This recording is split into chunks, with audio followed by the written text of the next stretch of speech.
Bueno, mami, allá arriba es donde me encontré con la última vez con Tarzán, que se cayó en una mata y tuve que rescatarlo, ¿sabes? Lo jalé con el trailer hasta el pueblo más cercano.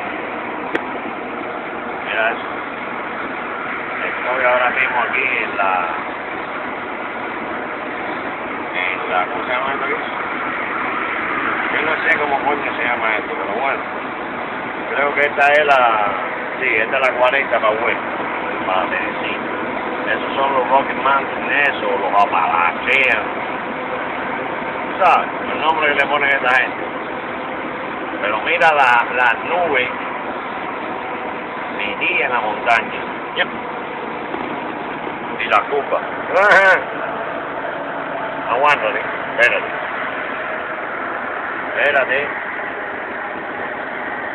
No te vayas ahí.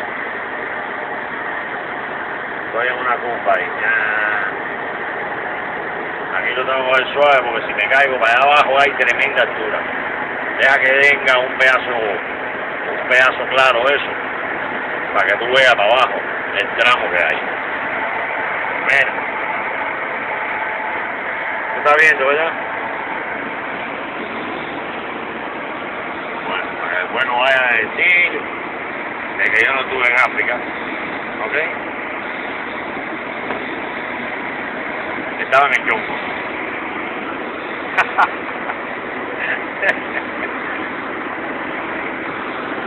Cuando tú veas esto, mira, esa casita, tú ves esa casa de arriba, la están rentando, 200 pesos.